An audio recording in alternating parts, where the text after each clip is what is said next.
Olá, tá começando mais um Futebol Liberta, o esporte que mais amamos, praticado em nossa pátria-mãe, Latinoamérica. E você já sabe, aqui é esse programa para desbravar os territórios da Taça Libertadores da América. E para isso eu conto aqui com meus amigos Deni Rubo, Douglas Dias e Marcelo Bezerra. A primeira parte da fase de grupos acabou de terminar nessa semana agitada aí com os brasileiros em campo mostrando um bom futebol finalmente. E eu queria saber já logo de cara aqui, já começando os nossos trabalhos, hoje gravando num sábado de manhã. Não reparem aí, quem está assistindo pelo YouTube, nas olheiras aqui dos nossos correspondentes, o pessoal que gosta da vida noturna. É sábado, dia 27, meu nome é Lucas Martins. E a primeira pergunta de hoje é a seguinte: terminada a primeira fase, quem mostra o futebol, o melhor futebol, e quem está devendo bola, começando com meu amigo Douglas Dias. Bom dia, Douglão. Bom dia, companheiros, Bezerra, Deni, Lucão. Bom dia aí aos telespectadores, os ouvintes. Vamos lá falar aí de mais uma rodada, né, que aconteceu, dos times aí que vem despontando. A gente estava até comentando, né, que eu acho que o time que hoje tem sobrado, tem apresentado o melhor futebol aí, eu acho que é o Atlético Mineiro, que tem surgido aí com muita força, né? Então acho que é o grande destaque. O River Plate, que é um time que a gente geralmente considera também um dos favoritos ali, né? Nos últimos anos ficou devendo um pouco, né? Apresentou um futebol um pouco abaixo, mas também no grupo dele está sobrando ali.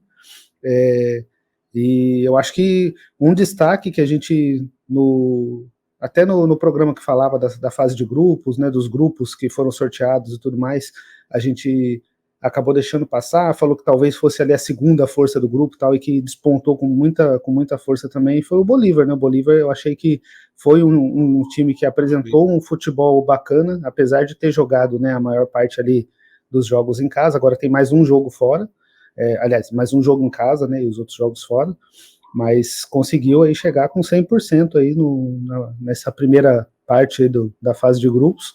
E assim, a gente fala muito do Bolívar na altitude, mas ele também apresentou um bom futebol fora dos seus domínios ali, né? Então acho que é um time que surgiu com força aí também. Eu acho que esses são os destaques. E aí, não vou nem falar do mesmo grupo do Bolívar aí, do pessoal que está devendo futebol, que está aí do segundo para baixo ali, não vou nem falar. Vamos passar ao longo disso aí. Nós vamos falar mais sobre o grupo E aí mais para frente no programa. Marcelo Bezerra, esses primeiros 3 jogos todo mundo já se enfrentou. O que te chamou mais atenção? Quem é que está desfilando e quem é que fez feio nessa primeira parte da fase de grupos? Bom dia para você, meu caro Lucas Martins, o Casão. Bom dia para o Deni, para o Douglas Dias, para toda a galera que nos acompanha, seja pelo YouTube, seja pelo Spotify. Futebol Liberta, aliás, que saudades, meus amigos. Sempre bom estar aqui com vocês. Cara, meu caro Casão, eu concordo, né? Acho que o Galo, em termos de bola jogada, o Galo, na minha opinião, é quem melhor performou, como dizem aí os especialistas, nessa primeira perna aí, né? Nessa primeira fase da primeira fase, né? Nesse primeiro giro da primeira fase, 3 primeiros jogos de 6, eu destacaria o Galo. Acho que o Galo tem conseguido muito rapidamente encontrar um padrão de jogo que essa Libertadores pede e vem aprendendo muito, né? Fez um jogo impecável, um primeiro tempo impecável nesse meio de semana, abriu 3-0 e depois, né? E o próprio Milito destacou, por exemplo, o quanto que esse resultado foi de lição para o Galo. E é muito bom tomar lição quando você ganha, né? Quando você consegue olhar para alguma coisa errada, mesmo tendo o placar ao seu favor. É o caso do Palmeiras também, né? O Palmeiras talvez não entre nessa consideração dos melhores nessa primeira fase, mas é um time que já está demonstrando força, assim, de modo sequencial e acho que vai crescer ainda mais.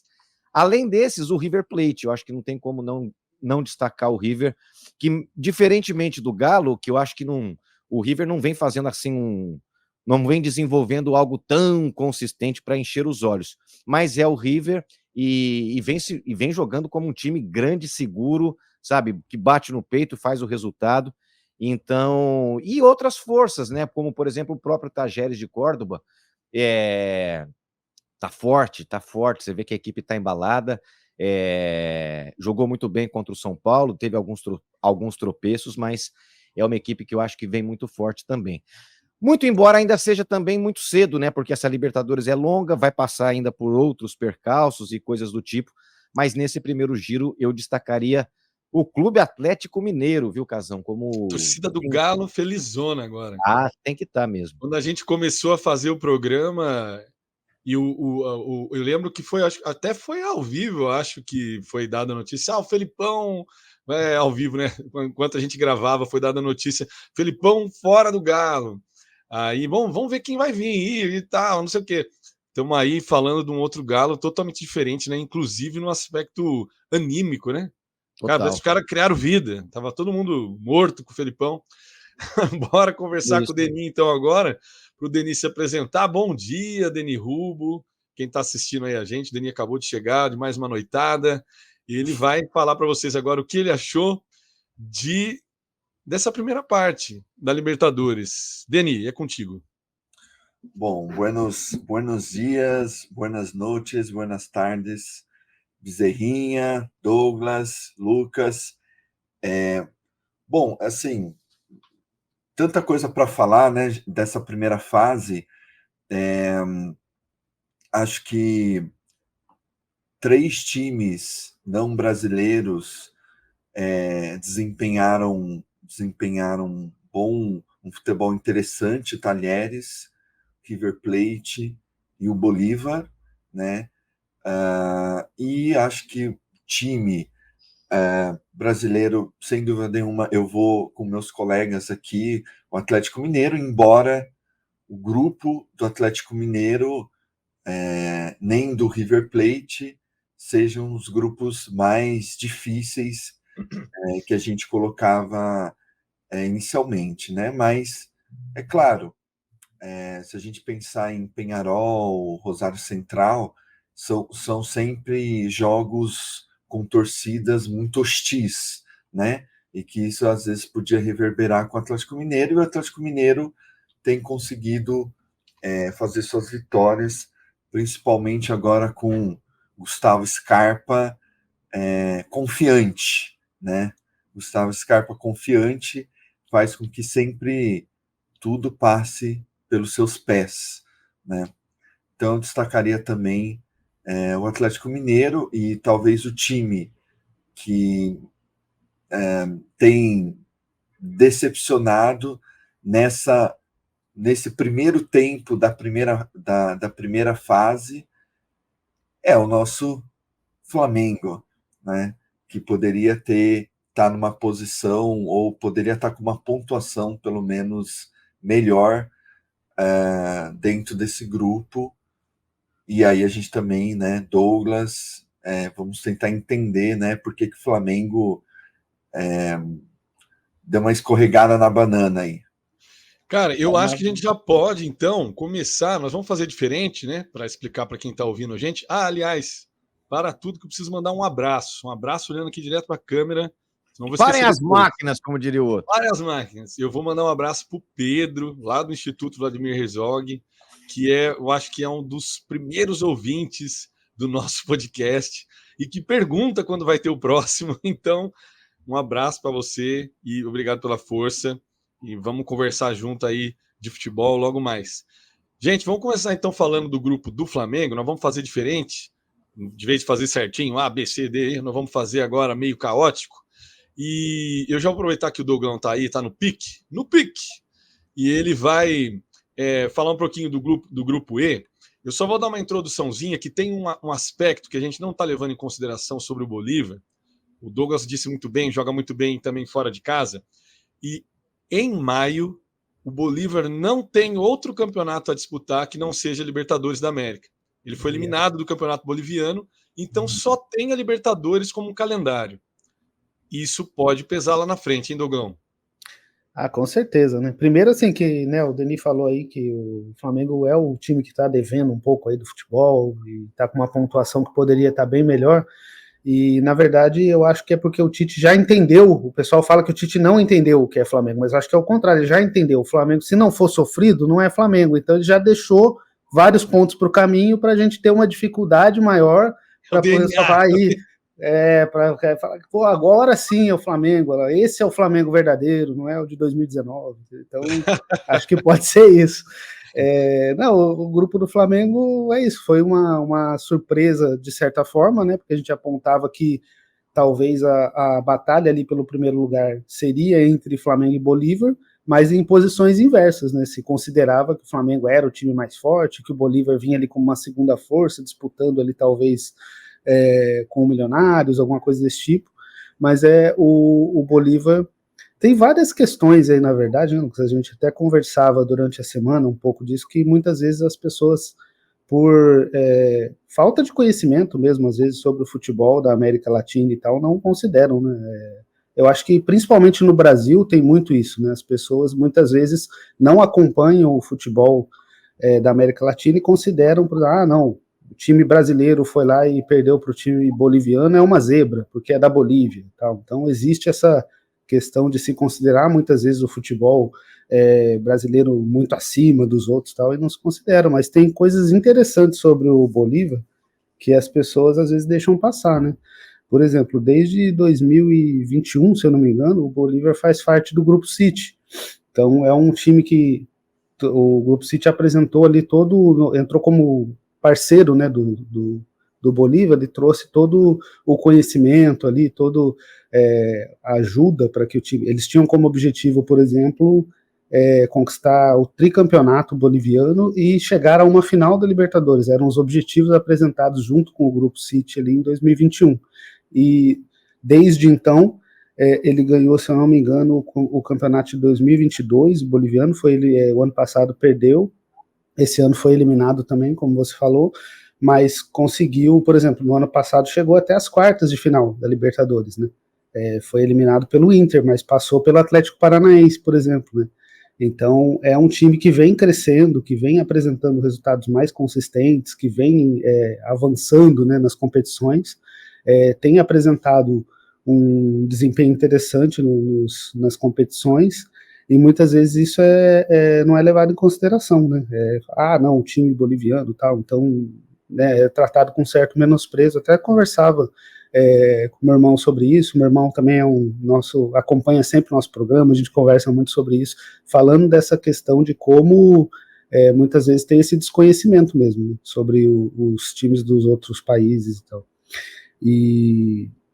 Então, assim, eu acho que isso é uma coisa a se considerar, e eu acho que um outro ponto também muito importante é que, assim, o Bolívar tem jogado bem fora de casa, né, ganhou do Palestino com uma goleada, foi o maior resultado do grupo nessa primeira perna aí dos jogos, mas o Bolívar, ele é muito forte dentro de casa, e fez 2 dos seus jogos lá, né, nessa primeira perna, então ganhou do Flamengo e ganhou do Milionários, e agora tem mais um jogo fora, em casa, contra o Palestino, né? Então, assim, é muito provável que ele já garanta aí os 12 pontos, né? O próximo, Douglão, do Bolívar é contra o Milionários fora, é isso, né? Exatamente. Esse Milionários com um pontinho só, não sei não, hein, cara? É isso mesmo, é contra o Milionários fora, exatamente. Esse Milionários então, cara, com um pontinho só vai ficar difícil aí, hein? Então, para ter qualquer mudança aí, por exemplo, para o Flamengo almejar, eu acho que já foi pro Beijo, né? Mas eu acho que para o Flamengo almejar a primeira posição, ele tem que ganhar os 3 jogos e ainda torcer por tropeços do Bolívar contra o Milionários e contra ele mesmo. Se o Milionários ganha se o Bolívar ganha do Palestino, por exemplo, já chega aos 12. Aí teria que perder os próximos, né? Teria que perder os 2 jogos para poder ficar com 12 e o Flamengo chegar a 13 se ganhar as 3. Então, assim, cenários que tem que as estrelas os planetas estarem alinhados, é muito difícil. Eu já considero que se o Flamengo conseguir a classificação, deve ser na segunda posição mesmo. Uma coisa referente a esse cenário aí, não dá para a gente deixar de comentar, é a questão do Tite ter poupado, né? Ao longo da semana foi debatido pra caramba isso nos programas de mesa redonda e tal, sobre a questão de, mas não botou o time titular contra o Palmeiras, aí esperava que esse time titular fosse lá para altitude, também não foi, aí também ficou assim, a gente, óbvio que a gente sabe do cansaço, de preservar e tudo mais, mas ficou um pouco assim, não sei se foi tanto a falha de não ter escalado o time titular, mas foi mal comunicado, você não acha? esse lance do não deu muita explicação por que aí a torcida do Flamengo não é fácil. Você concorda comigo? Ah, com certeza. Eu acho que essa é a questão. Acho que falta um pouco de transparência para explicar o que está acontecendo ali, porque a torcida fica sem saber. Foi utilizada essa questão, né, contra o Palmeiras, por exemplo. Ah, não vai dar para usar o time todo, alguns jogadores vão ter que poupar. Foi falado, por exemplo, da questão do De La Cruz, né, porque como o jogo era no estádio do Palmeiras, né, no Allianz Parque, tem o gramado sintético e o Nico De La Cruz tem um histórico ali de problemas no joelho, na cartilagem e tal, né, fez tratamento com células tronco e tudo mais, então ele tinha um risco a mais ali, poupou o Pedro também.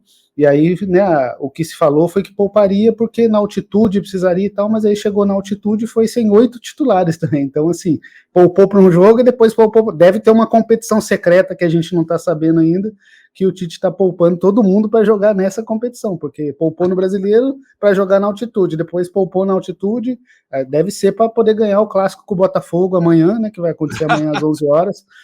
Focou nesse jogo. O pior é que o Botafogo parece que está querendo dar uma respirada também, né?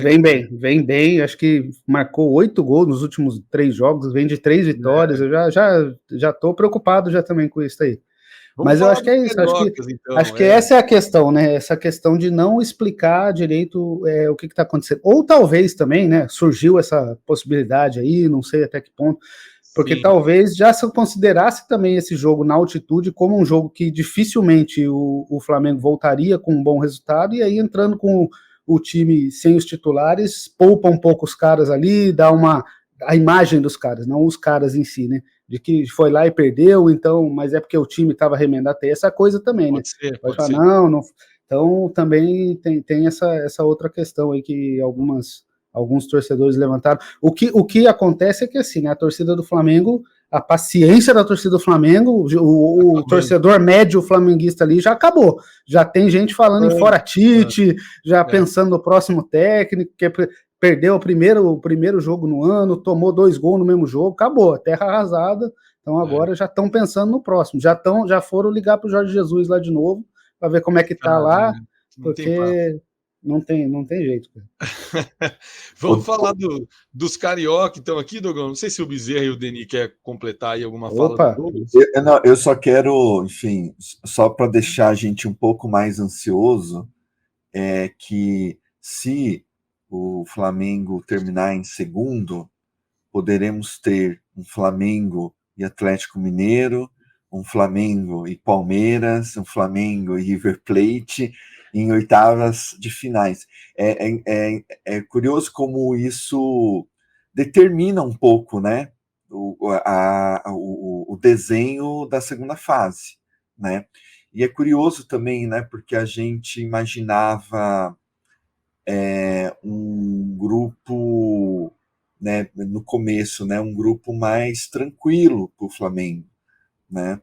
E aí você tem essa, quer dizer, bastou ali, quer dizer, talvez a primeira ali rodada, né, com Milionários, que está ganhando de 1-0, o Milionários tem um jogador expulso, né, e o time cede ali um empate, e o Bolívar era também algo previsto, assim, de que seria um jogo difícil, né, no mínimo, né, na Bolívia, e acaba também perdendo, né? Então, se continuar assim, né, teremos fortes emoções a partir das oitavas de finais. Fortes emoções, porque a Libertadores na América, ali no grupo eu posso falar para vocês que o Milionários dificilmente ele vai dar essa remontada, mas Los Árabes estão chegando, meus amigos. Los Árabes Palestino venceu o primeiro jogo nessa rodada e deu uma animada, viu? Deu uma animada. Confesso, até mandei para o Douglas lá no grupo que um dos jogadores que marcou o gol fez lá o gesto palestino da luta, tal. Achei um barato, os caras estão antenados, né? Muito bonito. Bezerra, falando dos cariocas, vamos dar um pulo agora, vamos sair do Flamengo, vamos dar um pulo até as Laranjeiras, porque me parece que o Fluminense também esse primeiro lugar aí tá enganando, hein, cara? No grupo, não é não? Eu não Fluminense em diria. primeiro lugar, 5 pontos, Colo-Colo 4.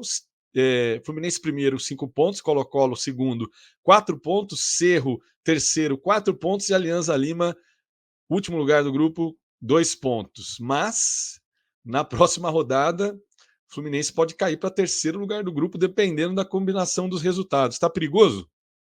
Tá perigoso, peronomútil, talvez, né? Eu não diria que o Fluminense, assim, de longe, aquilo que a gente falou lá no início vai se comprovando, né? O fato de ser um grupo muito mais equilibrado na prática do que na teoria. Jogos difíceis, né?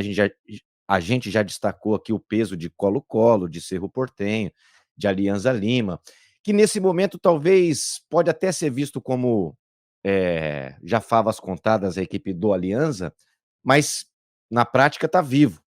E eu vejo que o Fluminense é muito mais time do que todos esses. Isso é inquestionável, né? Assim, você percebe tratar-se de uma equipe com muito mais padrão, com muito mais conjunto. E aí que entra aquela questão que eu acho muito interessante para o debate do futebol, que é o seguinte: o Fluminense não abre mão do seu estilo de jogar, isso é inegociável, e é um estilo de jogo que depende muito dos jogadores estarem muito na ponta dos cascos sempre. Por exemplo, esse último jogo desse meio de semana, 0-0, né, com o Cerro Porteño lá em Assunção, cara, foi um jogo em que o Fluminense teve domínio do jogo. Isso é indiscutível. Fez um gol com o John Arias, né, que se discute se foi mão, se foi na coxa, etc. Mas mesmo assim não conseguiu ser o Fluminense que a gente está acostumado. E quando isso não acontece, é uma equipe que também não tem controle do jogo. E aí fica vulnerável, fica refém. E é isso, é um grupo que está super aberto, né?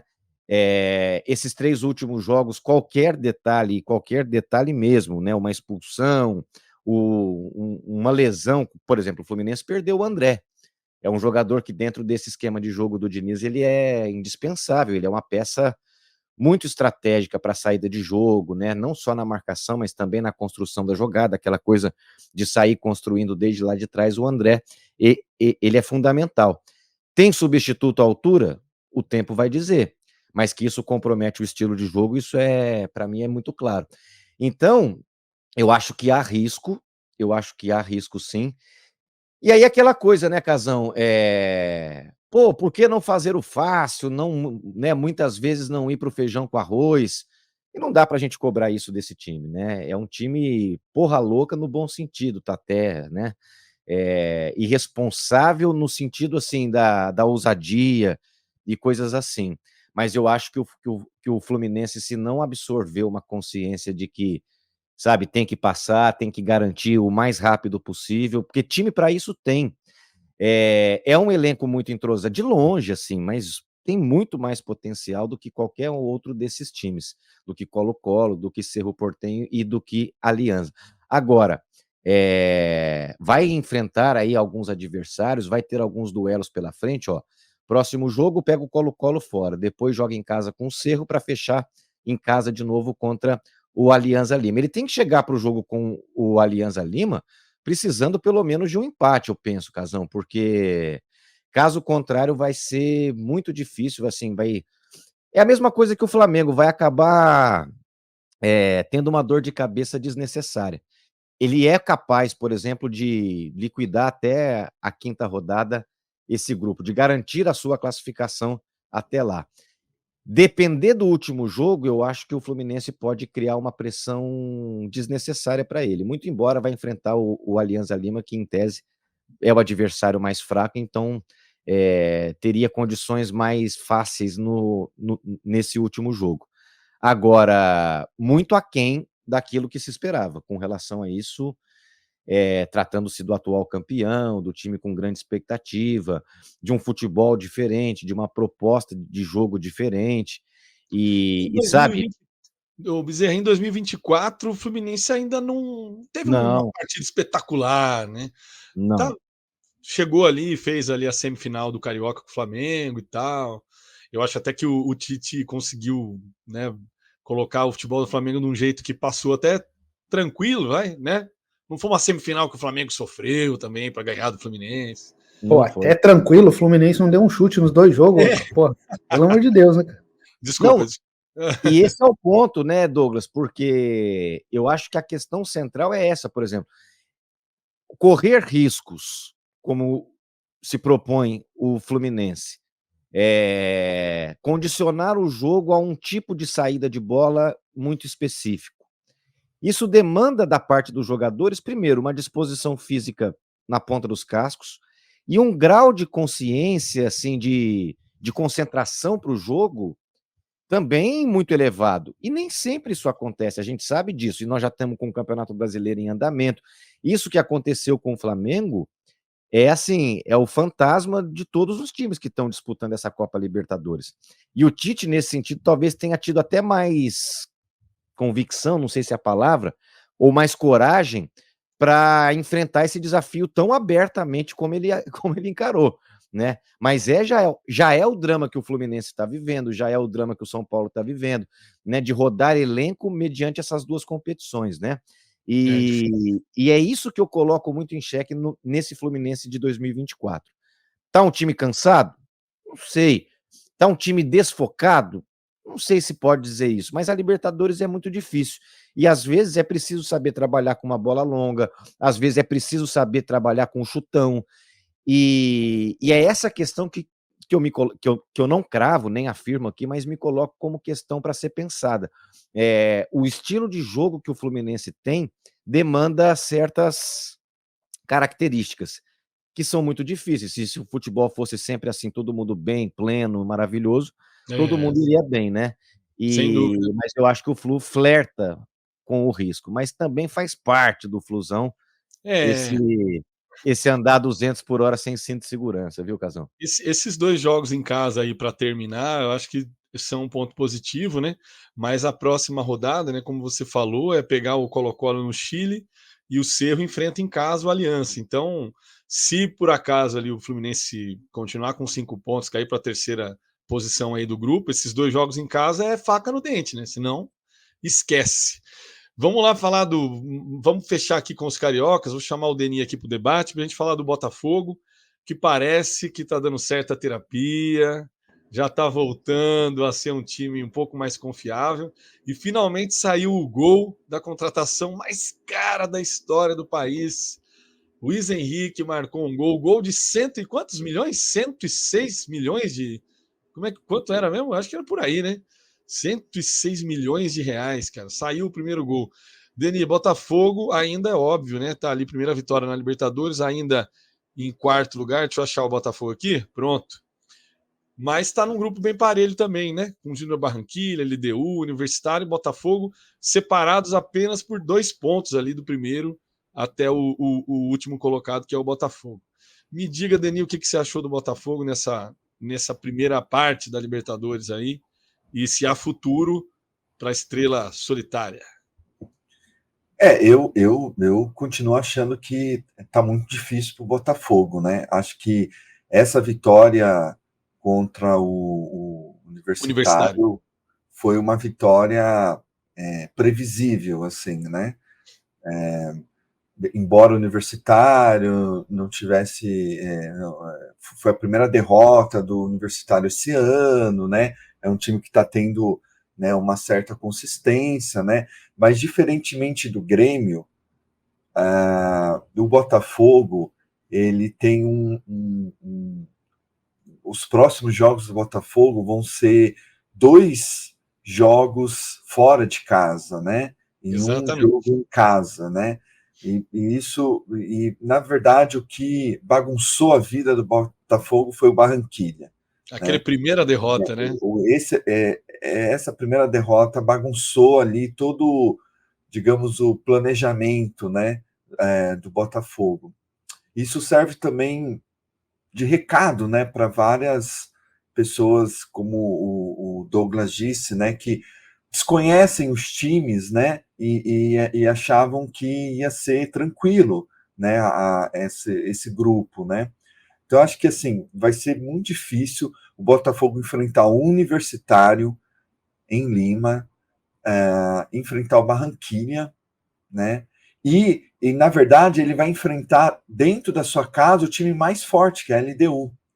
Que é o próximo jogo, inclusive, né? Então Quarta realmente rodada. é muito complicado o Botafogo sair dessa. Embora ele tenha tido, né, uma melhora, né? Tá vindo de vitórias, né? No plural. Técnico novo, né, Denis? Um técnico novo, né? Mas eu continuo achando que se é para tirar um time brasileiro da primeira fase, eu escolheria o Botafogo, assim, Botafogo. Por exemplo, a gente, enfim, vai falar do Grêmio, né? Que teve uma vitória espetacular, assim, histórica essa semana, né? Talvez seja um dos destaques da semana. O Grêmio vai fazer 2 jogos em casa, né? E ele ganhou fora de casa, quer dizer, o jogo mais difícil, né? Sim. Contra o Estudiantes. Então, acho que o Botafogo ele está nesse dilema, né? Ele vai ter que focar bastante nesses jogos, né? Para que ele possa ter uma sobrevida, mas vai ser muito difícil, até porque o Botafogo fora de casa tem sido um time bem diferente quando está jogando dentro de casa, né? Então, Isso em meio às novas, como posso dizer, denúncias na CPI das apostas, de John Textor e tudo mais. CPI das bravatas, né? Cara, a hora que eu vejo lá que quem é o relator é o Cajuru, eu já falo, puta, mano, não vai dar não, cara. Desculpa aí, mano, não dá não. Cajuru que é palmeirense, para quem não sabe. Falei, não, esquece, não dá não, cara. Peguei lá a lista dos políticos, falei, meu, quem são os caras? Eu fui ver. Quem são os caras que estão aí nessa. Desculpa, Denis, te interromper. Quem são os caras que estão nessa CPI? Eu falei, puta, Partido Novo, PL, e não sei o que lá, e tá. Falei, meu, já era. O texto tá entre os seus, né? Mas vai lá, continua aí. Vamos falar de futebol. não, e ninguém. O problema é a falta de credibilidade de todos, né? De quem pergunta, de quem responde, né? Investiga. E eu fico pensando, né, nisso, né? Tudo bem, ele é um dirigente, né? Mas parece que se dá um destaque a mais pelo fato de ser um dirigente estrangeiro, né? Sem dúvida. E um pouco, sabe, essa coisa do colonialista, né? De língua inglesa. Né? Aí, no caso dele, em vez de chegar com um chapéu, né? Ele chega com um skate, né? E a galera acha legal. Agora, o mais impressionante é botafoguense entrando nessa, né? Muitos. Entrando nessa. E é bem possível que o Botafogo, que o ano passado, de certa maneira, enfim, muitos tinham simpatia, né? Vire um time muito antipático, né? Vire um time antipático e isso vai na conta do proprietário do Botafogo, né? Acho que o Botafogo às vezes se esquece de que é um cara que está aqui, que ele quer lucro, e ele não teve ainda lucro com o Botafogo, né? Talvez essa seja uma preocupação significativa para ele, né? Porque os jogadores que foram vendidos pela mesma empresa, né? Quer dizer, ele não teve uma venda significativa para um outro clube. E talvez ele esteja caçando, né? Por meio dessas bravatas, né? Que ele coloca uma espécie assim, como é que meu produto pode lucrar, né? E se valorizar mais. Então, assim, patético em todos os sentidos, né? Assim, é só no Brasil mesmo para a gente ficar dando ibope e atenção para um negócio desses. É muita responsabilidade. Isso vai ferindo a imagem do Botafogo, né? Isso vai ferindo Exato. a imagem do Botafogo, vai se tornando um time antipático. O Botafogo tem um histórico muito grande de se vitimizar, né? De tudo, né? É uma Douglas coisa que, discorda, assim, hein? todo time tem um pouco isso, né? Mas, assim, vai ficando, começa a irritar, assim, começa a irritar. É. E o Botafogo está ainda, apesar do último jogo, o Botafogo está em maus lençóis na Libertadores da América, né? E Vai ter que provavelmente remar. Vai ter vai que ter que remar remar muito. demais. Vai ter que Vai remar ter que ganhar demais. jogo. Vai ter que ter uma outra postura fora de casa. Eu acho que Ô, assim, não é Lucas, impossível. Oi, fala, Mizer. só rapidinho, alguns programas atrás, eu tive uma orientação, uma recomendação bibliográfica de primeiríssima linha do meu amigo, professor, doutor Denis Rubo, que é o Ah, livro do José Miguel Wisnik, O Veneno Remédio. E eu acho muito legal isso que o Denis está falando, porque dialoga com uma questão muito bacana sobre a tal cultura da bola, né? E nesse caso do Textor, que é uma cultura que ela também está relacionada diretamente com o nosso modo de consumir aquilo, de respirar aquilo, de viver aquilo. E essa pataquada do Textor e do Botafogo, por consequência, ela coloca muito desses nossos elementos em xeque, né? Isso que o Denis falou, pô, é um estrangeiro, é, que, que é um empresário, então ele já tem essa perspectiva diferente que nós fomos criados na coisa do clube associativo, a paixão, etc, etc. E o Botafogo e o Textor numa patada só, porque veja, como é que você não vai dar relevância para uma denúncia dessa natureza? Ela é, a princípio, chocante. Você fala, poxa, nós até brincamos aqui, pô, se ele comprovar isso, nós vamos ter que refundar, resetar o futebol e começar do zero. Porque é de um volume tão. Nossa, ninguém pede truco 12 assim, sem ter nada na mão, né? E ele não tinha nada na mão. E vai se revelando um bravateiro, assim, no pior sentido colonial mesmo, assim, de apostar já contando que o adversário, no caso que a justiça brasileira não vai ter mecanismo para coibir aquilo, sabe? De achar que vai ganhar no grito. E diante de um clube que a história recente, com todo o respeito do mundo da Estrela Solitária, que eu também nutri muito carinho, já até revelei aqui no ano passado, e por muito menos eu abandonei o carinho. Mas é um clube que ele tá assim, ele não ganhou nada. Até ontem estava jogando a Série B do Campeonato Brasileiro. Entregou o campeonato mais ganho da história em 2023. E começa 2024 numa sequência de fracasso. Não se classifica no Campeonato Carioca, começa muito mal a Copa Libertadores e compra muito gratuitamente assim uma questão que vai totalmente na contramão. Isso que o Denis falou é muito verdade. O Botafogo de um time simpático, carinhoso, faz tempo que não ganha, eles, né? Ganha assim uma áurea assim de um time mala, de um time bravateiro, né? Mas o clube é uma coisa, o Textor é outra. É nada, no fim das os contas. caras. Deni, o Arnaldo lá do Arnaldo Tironi lá falou uma coisa assim: meu, os caras estão querendo melar o Brasileirão, cara. Como é que os outros times não vão ficar putos, velho? Do nada os caras resolveram melar o Brasileirão. Não, vão melar, porque sugeriu até parar a edição atual. É um Você que não absurdo. estava na pauta E do programa, até, mas todo torcedor. até a questão de já querer mudar, por exemplo, a escala de arbitragem do jogo contra o Flamengo, assim que foi anunciada, esperou anunciar, e aí fala, não, porque olha aí, vai ser o Klaus, não sei o que, então assim, já começa a colocar em xeque a arbitragem antes do jogo, para já chegar ali pressionado no jogo, talvez É numa muito situação chato. ali. Só queria fazer uma correção aqui que o Bezerra falou aí, que o Botafogo não vem ganhando nada e é bicampeão do 5º lugar do Carioca. Então, É acho verdade. sacanagem Então, falar isso aí nação também. botafoguense, 1000 perdões. Não, a zoeira never ends. Não, tá corretíssimo. Ô, âncora, E e só um outro exemplo desse colonialismo cara, porra, tinha deputado pedindo desculpa por não falar inglês.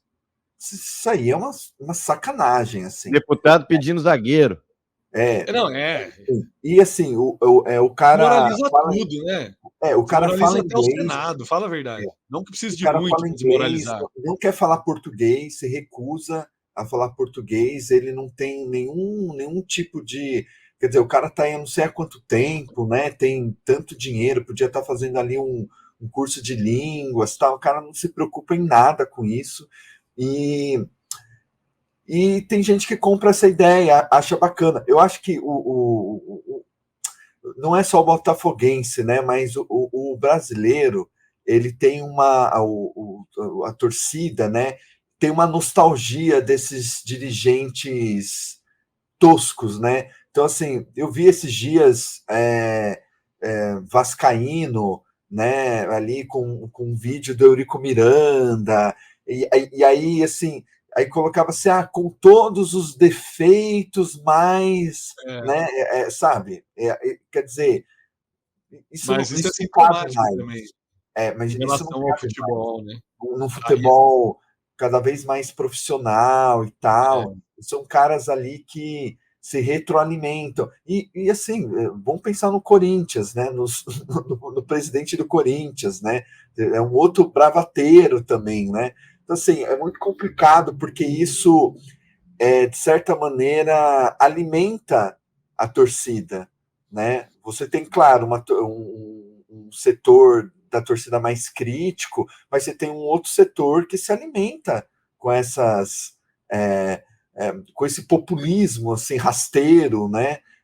Que esses dirigentes têm. Isso faz um pouco parte do DNA ali, da cultura do futebol brasileira, que a gente poderia até depois um dia se aprofundar mais, né? Essa empatia que a gente sente por essas figuras bizonhas, assim, né? mas ó, vem esse retornar aos dirigentes caricatos aí, sempre vem quando o time tá mal, cara. Tipo assim, não vem de um time que tá ganhando. Eu quero de volta. Palmeirense não tá falando, eu quero Mustafa. É na época do Mustafa que era bom. Entendeu? Vem quando o time tá uma merda, tá ganhando porra nenhuma, ele olha lá para trás, a gente já teve um manda-chuva que entrava em campo, ameaçava juiz de morte, não sei o quê. É isso, também faz muito sentido o momento esportivo, né? Aí você vai buscar força em algum lugar que sei lá, que não existe mais também. A gente até falava lá atrás do Águilas Douradas e tal. Ninguém lembra do Águilas Douradas, hein? Tá lá, tá bem no campeonato, no campeonato colombiano, tá bem. Um abraço pro torcedor do Águilas Douradas. Vamos falar de coisa boa aqui, perder um pouquinho o fio da meada. O Douglas já falou do time do coração dele, agora eu vou dar a voz pro Bezerra, porque se tem um São Paulino feliz em Piracicaba, é o Marcelo Bezerra. Dois jogos sem o Carpini, o Bezerra já mudou. O espírito dele, ó, já tá, Já tá já tá sorridente, olha lá. Já... Não, mas eu confesso que, cara, Subediado, subediado. Zubeldeado, foi uma completamente. mudança da água pro vinho, hein, ô Bezerra? São Paulo muito bem nessas duas partidas. É um escopo ainda muito pequeno, mas já mostra uma luz no fim do túnel, não é isso? O nosso lema é Zubeldia e alegria, Casão, como diz o poeta. De fato, o São Paulo havia feito o seu melhor jogo do ano no último domingo, numa partida fora de casa, coisa que em 2023 foi muito penoso para o São Paulo, só foi ganhar praticamente na última partida que fez fora de casa em 2023 contra o Bahia, um campeonato inteiro sem ganhar fora, mesmo sendo campeão da Copa do Brasil, e jogou muito bem no time que foi comandado pelo Milton Cruz, um time com 3 zagueiros, um time seguro, 2 alas, 2 volantes, um meia, e aí no jogo seguinte, que foi na quinta-feira, a estreia do Luiz Zubeldia, bateu o que fez no final de semana e aí fez novamente o seu melhor jogo na quarta-feira, de longe, de longe. Eu confesso aos amigos que nunca vi uma estreia de treinador ser tão feliz. Pelo resultado, óbvio, né? A gente já até vê o treinador que chega, o time bate cabeça, mas consegue 1-0, 2-1. Agora, um time seguro, dono do jogo, com a bola nos pés e coisas assim, salta aos olhos. E confesso a vocês que quando eu vi a escalação, eu falei, puta merda, esses caras não veem jogo do São Paulo, cara. 2 zagueiros, linha de 4, e o Luciano, 2 no meio campo e o Luciano de meia, né? Que eu sempre abominei essa ideia, né, do Luciano como meia, como 10 e tal. E, cara, mordi a língua, porque há tempos eu não vi o São Paulo tão seguro. É claro que tem o fato da estreia do técnico fazer com que os jogadores sejam dedicados, concentrados no jogo, isso foi muito visível. E também considerar o fato de que o Barcelona de Guayaquil, senhores, assim, vem numa fase negativa, também viveu um momento muito similar ao São Paulo, né? E o técnico ainda não estreou, vai estrear no equatoriano agora esse final de semana, que é o Ariel Holan, né? Aquele treinador que foi do Santos. Mas, cara, um time com uma má vontade impressionante. Isso facilitou muito para o São Paulo também. Era um time que não dava combate. Era um time que, mesmo jogando em casa e perdendo, deixava o São Paulo tocar para cá, para lá, e assim, não ofereceu risco algum. À exceção dos primeiros 15 minutos do segundo tempo, que o São Paulo voltou um pouco desligado, né? E o Barcelona cresceu um pouco, mas muito logo o São Paulo já conseguiu dominar o jogo. O que eu penso? Eu acho que o Zubeldia, ele é um conhecedor do futebol, esses caras bitolados, né? Que vivem isso, respiram isso e conhece já muito bem o São Paulo. Isso eu acho que é um ponto que ele demonstrou ter conhecimento, ter feito a lição de casa de saber sobre o elenco e etc. Acho que teve coragem e ousadia de não repetir o mesmo time que ganhou bem do Atlético Goianiense no último domingo, e uma tentativa de encontrar ali, né, os 11 ideais, a batida perfeita, um esquema de jogo, e já deu para ver assim as características do próprio técnico, né? Eu confesso que não o conhecia para além dos jogos que ele fez contra os times brasileiros, mas procurei saber, né? Fui acompanhar umas lives aí da galera que também fala muito sobre futebol latino-americano, de alguns especialistas e tal. E é curioso ver, por exemplo, o São Paulo jogou nesse modelão que ele mesmo vem jogando nas suas equipes com bola rápida, né? Então aquela coisa toca para tipo Diniz, né? Não, é um time de transição rápida e joga aberto. Eu adoro isso. Joga com pontas, né? E o São Paulo contratou esse rapaz que é um muito bom jogador, André Silva, que estava jogando em Portugal, vinha sendo até artilheiro lá no Campeonato Português. Lanchou agora, né, Bezerra? Lanchou. E é um centroavante, Casão, interessantíssimo, porque ele é aquele tipo magrelo, alto e esguio, né? Então ele tem velocidade, é muito inteligente, jogou como um ponta-direita com o pé canhoto, né? Com o pé trocado. É muito inteligente esse jogador. E é versátil, flexível, né? Então, assim, não é alguém que vem ou ele ou o Caleri. E isso tem sido um ponto de desafogo do São Paulo e de possibilidade de variação tática que, nossa, agrada muito. Então, quando a gente compara aquele time do Carpini, que se esperava, pô, já é o mesmo elenco, mudou muito pouco, o time entrosado, etc, etc, é um time que vinha piorando, jogo a jogo, e assim, demonstrando aquelas coisas que, para quem conhece o time, né, fala assim, poxa, tá estranho isso, não rende e tal e tal. E o Zubeldia, cara, assim, em um jogo, ele conseguiu trazer esperança. Se vai ser isso, não sei.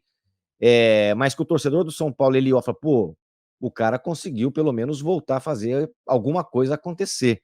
E E isso eu tava acho muito legal. muito na bad com o Carpini, né, o Bezerra? Chegou uns É, dias e o principal erro do Carpini, Casão, assim, talvez não dê nem para colocar na conta do erro do cara, e sim do momento do cara, né? Que é assim, é, ele, ele fez transparecer, ele fez tornar-se visível, por exemplo, a insegurança, cara. E quando isso acontece, aí fudeu. aí fudeu, né? Você permitiu aí fudeu. Desculpa. Porque porque é isso, às vezes as coisas não estão indo bem, e você fala: "Não, os caras estão trabalhando", você consegue ver uma evolução aqui, uma ali, mas É. você consegue ver que a insegurança não bateu, né. Você vê que o teu time tá tomando golpe, mas tá O aguentando. torcedor percebe muito, né, Bezerra? Porque Muito, hoje muito. você tem uma cobertura jornalística 100% do dia do clube, né. Aí É, você começa a entrar na rede social lá, "Ih, meu fulano tá com uma cara", é. ou ciclano, "Pô, tá esquisito", você sabe, os cara E o percebem. e o caso Rames Rodrigues, ele, assim, o Rames fez o Carpini cair em grande medida, indiretamente, etc, etc. Mas a pressão Rames Rodrigues é uma coisa absurda, eu imagino, para o treinador. E o Carpini teve que usar o Rames até em momentos totalmente desnecessários, como no jogo de Córdoba, para dizer: olha, testei, usei, tá bom? Sabe, aquela coisa de ter que fazer para. E, cara, o Dorival não tinha isso. o Dorival, muito do jeitão dele, tratava essa questão.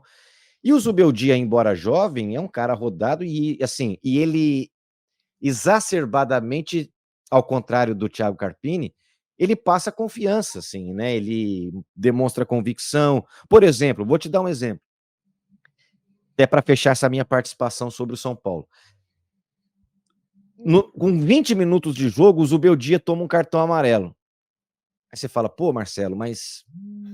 Opa, Habilizou. o que isso tem de... O que isso tem de destaque? O que o Abel faz no Palmeiras. Um técnico presente, um técnico que tá brigando com o juiz, e ele toma o cartão e ele fica quieto. E ele muda a estratégia. Mas o que isso demonstra, assim? Cara, tô jogando esse jogo, tô vivo. Entendeu? E esse conjunto de fatores, a somar aí com a vitória, fora de casa, num campo absolutamente castigado pelas chuvas que aconteceram lá em Guayaquil antes do jogo, várias adversidades, e o time foi bem, e o time foi seguro, e fez 2-0, e tava com 1-0, e, cara, nunca antes o Alan Franco jogou tanto, o Arboleda jogou tanto, sem medo de ser feliz, sem medo de jogar no campo de defesa, toca para cá, cansar o adversário. Então essa malandragem, essa segurança, sabe, esse ímpeto que o São Paulo teve foi, assim, de encher os olhos e dar a esperança necessária, por exemplo, para seguir. Por exemplo, segunda-feira tem um duelo contra o Verdão e o torcedor do São Paulo vinha com o pé atrás, não tenha dúvida. Claro. Mudou a vibe. E se Mudou mudou a vibe totalmente. para quem tá aqui, mudou a vibe para quem tá lá. E isso tudo é Com muito certeza. bom, meu caro Morumbi lotado âncora. ainda. Morumbi Porra. lotado, certamente Não, teremos. vai ser outro jogo. Meu palpite é um empate. Meu palpite palmeirense, assim, sei lá, queria um Para o 2-2. favor de Denis Rubo, viu? Porque dizem as O más Denis tá línguas, tem triste. informantes lá na fronteira do Brasil com o Paraguai, que já dão conta de que Denis Rubo teme o Fico com medo. crescimento tricolor com a Sentiu, presença do sentiu o Dias. golpe, sentiu o golpe. Sentiu. Só Acompanhou buscar um. quietinho a partida de quinta-feira, mas já há indícios de que sentiu, viu, meu caro âncora? Não, e assim, se eu for olhar aqui, ô Bezerra, a tabela ficou muito boa pro São Paulo. Porque Ficou o ótimo. Tajeres e o São Paulo pode ficar classificado agora, na próxima rodada. Se São Exato. Paulo vencer o Cobressal em Calama, E vai ok, vencer. é Deve Calama, vencer. mas é o Cobressal, vai ganhar. E se o Tajeres vencer em Córdoba o Barcelona, também vai ganhar. Os dois times já se classificam, não tem como alcançar mais, não é isso? E se E enfrentam aí, na última partida. no Morumbi.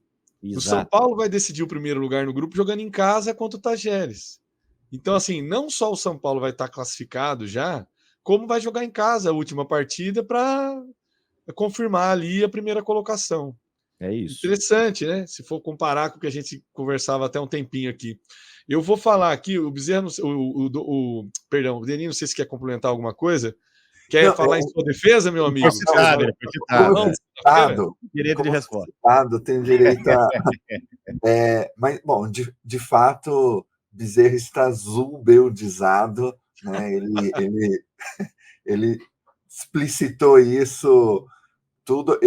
Eu até diria assim, que vai vazar na próxima semana um comentário de bastidores assim. Todos estão impressionados de como treina. Já tem? Ah, não. Já tem. Isso é maravilhoso. André Herna já escreveu isso daí. Está impressionado como eles. O treino que o Zubeldia dá, né? Isso é sempre. Faz Vamos parte. lembrar também que, assim, uma estreia boa no São Paulo foi do Carpini, né? De ganhar a Supercopa e ganhar do Corinthians em Itaquera. Então estava todo mundo carpinizado, que não, é um jovem, fala bem, né? Olha como virou abóbora, né? Talvez se no próximo jogo São Paulo perca no Morumbi para o Palmeiras, bom, aí Mas ele vai ganhar mais tempo. Ele é ardiloso, viu, Lucas? Ele é ardiloso. Mas tem uma diferença que é a questão da experiência, eu acho, Denis. Eu entendo o que você está dizendo, acho correto. Acho que o futebol é isso, vai para lá e vem para cá. mas pela experiência, eu acho que o Zubeldia ele vai. Ele Não, tanto ele quanto mais. tem uma coisa que o Bezerra colocou muito bem, da insegurança do Carpini e da segurança, Isso, mas a gente não pode idealizar a segurança, né? Não, Porque tem um monte de o técnico Tite é seguro muito que cai. seguro. É isso, O Ah, Tite é super seguro. Que é Vai... mais seguro e convicto que o Diniz, né? Exato, exato. Tem, né, uma série de tropeços, né? Eu acho que vai Sim. caber muito assim, como que esse técnico vai ser interessante ver como esse técnico vai se adaptar ao São Paulo e ao futebol brasileiro, assim. ao Para mim, calendário, né, Denis? ao calendário, para mim A até Copa América, desses últimos anos, né, o técnico que mais se afinou de fato com o São Paulo foi o Crespo. Para Também mim, acho. houve ali uma identidade, um respeito muito grande pelo uma calma de entender. E a gente está falando de um cara que foi ídolo do River Plate, né? Quer dizer, que conhecia muito bem o São Paulo e a torcida, enfim, tem um carinho muito grande por ele. Vamos ver como que vai ser com o Zubeldia. Está muito cedo ainda para a gente, sei lá, saber. A gente tem que dar um tempo para voltar a Isso. ele. sim, nós E só para vamos daqui fechar, a... Casão, assim, Fala é aí, meu claro, querido. né, tem toda essa, mas eu acho que o Denis tem muita razão, assim, né? É claro que a gente brinca tudo aqui, mas de fato o desafio que está posto é muito difícil para o Zubeldia. A adaptação, né? O Crespo é tudo verdade, é isso mesmo. O Crespo penou pela dificuldade que o futebol brasileiro imprime para quem vem de fora, né? E esse é o grande desafio que está posto para o Zubeldia. A questão ele aparentemente apresenta alguns capitais assim que o credenciam a Concordo. encarar esse desafio de forma até diferente, como o Carpini ou o próprio Crespo, né? Porque o Crespo, a gente, né? O próprio Arnaldo Ribeiro fala isso com alguma frequência. O Crespo é um tipo de técnico forjado na escola italiana, né? Então, de outro perfil de treinador, ele fez cursos e tal na Itália. Ele tem toda. Quando é técnico de categoria de base na Itália. Aí ele vem para a Argentina, né? Para o Defensa e Justiça e tal. E o Zubeldia já é um pouco o contrário, é aquele técnico totalmente, até pouco argentino, né? E muito mais Isso. latino-americano do que efetivamente um técnico argentino. Mas o futebol brasileiro, de fato, o Denis tem razão. Ele é muito difícil.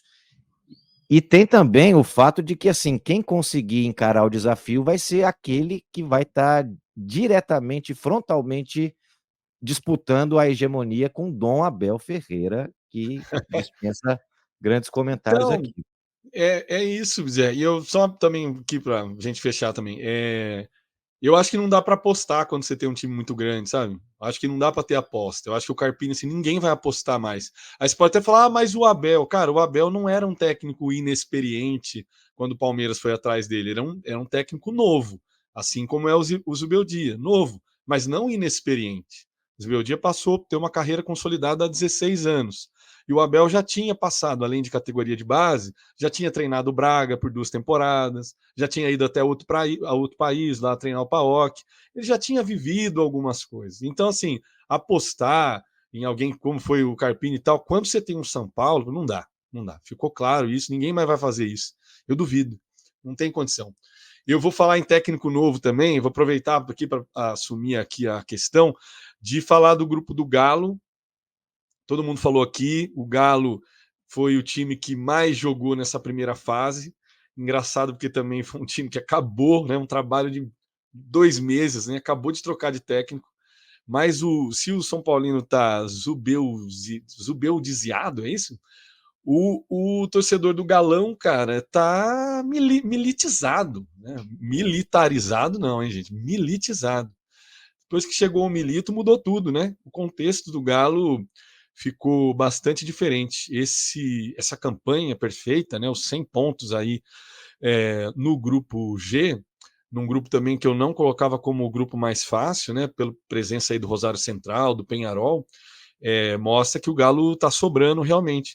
E esse último jogo contra o Peñarol, eu acho que, e aquele 3-0, né, em cima do Cruzeiro pelo Brasileirão, mostrou o salto assim que o Galo deu, né? Tanto no aspecto anímico, né? No fato, eu até conversava com o Denis ontem, né? A gente conversava sobre o Veiga. Eu falei assim, nossa, o Denis, assistindo o Palmeiras jogar, parece que o Veiga tá jogando triste, né? E eu via o Galo, né, pelo mau momento dele, né? A cara dele tá triste, você olha, tá com cara de triste. E o Galo era um time triste. O Galo não jogava feliz. Era um time que jogava com aquela crise, parece que de vestiário com o Felipão, ia para campo também, né? E isso mudou da água pro vinho também, não é à toa que tá jogando. Você vê o Scarpa jogando a bola que tá, né? Fazendo os gols todos iguais, né, praticamente.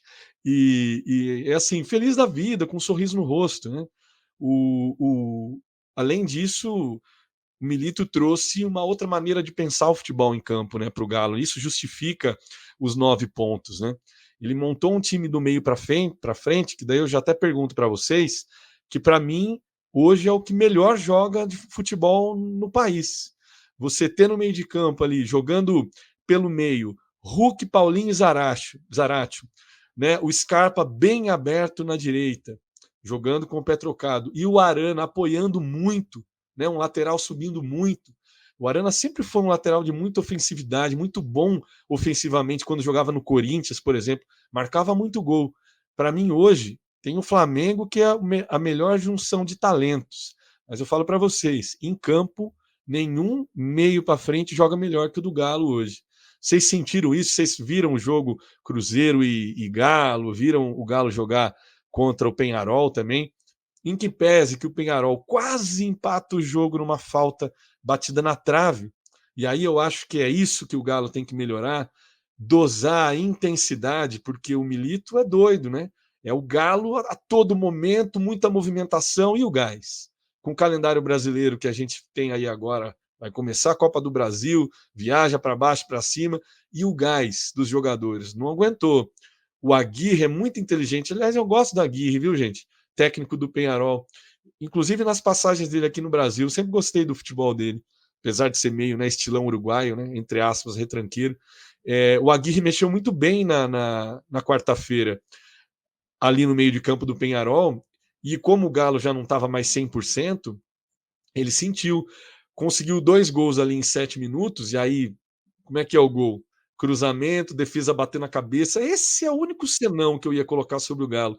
A defesa ainda não está no ritmo do ataque, uma defesa ainda que não me inspira muita confiança. E aí, quando você vai jogar contra um Flamengo, por exemplo, Galo e Flamengo, aí eu acho que pode complicar. Inclusive esse estilo muito ofensivo que o Galo está impondo. Por enquanto, o desafio ainda está num nível que o Galo está deitando e rolando. Mas no grupo ficou desse jeito. Atlético Mineiro 9 pontos, Rosário Central 4, Peñarol 3, Caracas 1. E o Rosário Central foi a grande decepção da semana. Foi até a Venezuela e só empatou num jogo que pegou todo mundo meio de surpresa também. O Peñarol enfiou 5 nesse time do Caracas, ok? Jogava no campeão del siglo, mas colocou 5, fez saldo, né? E o Peñarol perde para o Rosário na Argentina, um resultado normal também, um jogo muito violento. A gente já vai falar sobre o desdobramento desse jogo. E o Peñarol perde para o Galo também em Minas, resultado normal.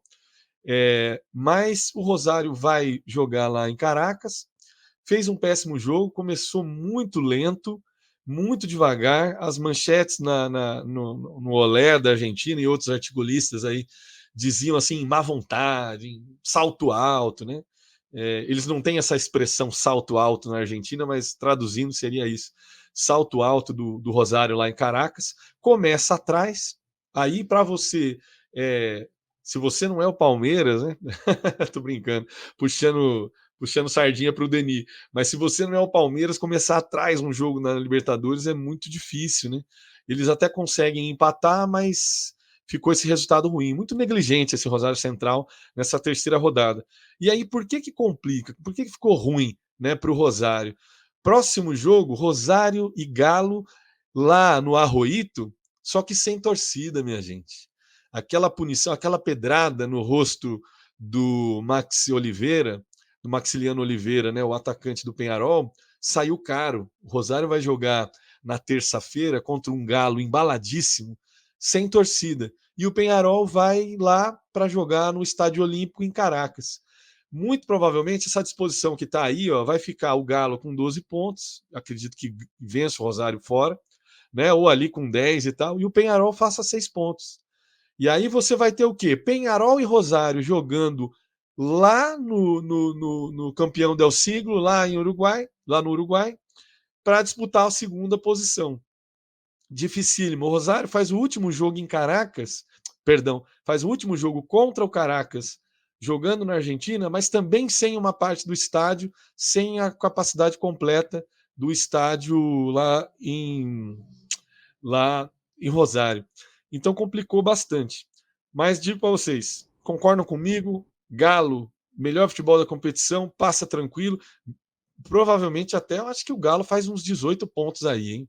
O que vocês estão achando do Galão? Vocês já falaram um pouco, mas vamos falar mais um pouco, porque eu tenho que elogiar o Galo aí, que para mim é o melhor futebol.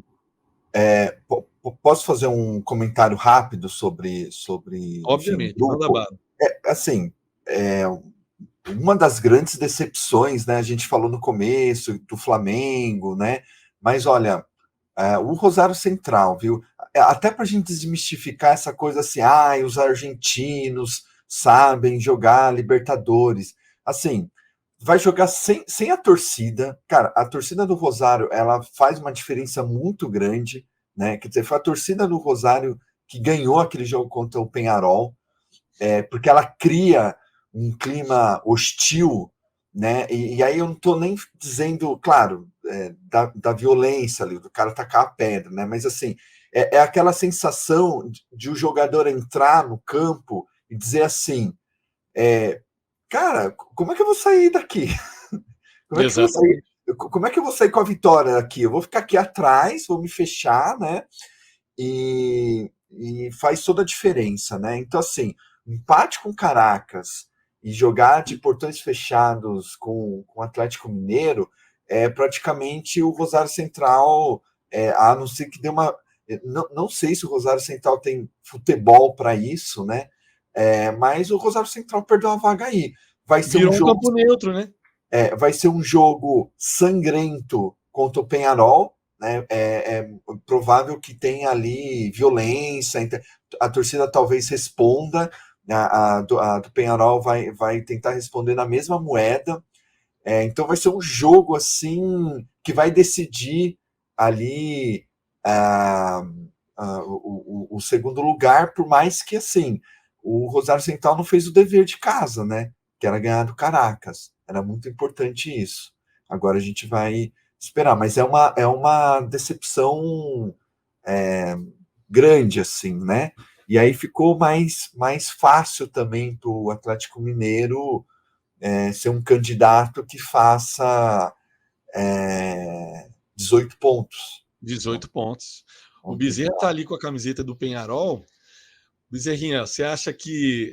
O Bezerra tá. Eu acho que entre o Rosário e o Peñarol, acho que o Bezerra vai ficar com o Peñarol passando aí em segundo, aí atrás do Galão. Pelo massa. Coração e pela razão. Acho que isso que você e o Denis colocaram é muito verdade. De grande promessa do grupo, né, de grande expectativa para o Rosário Central.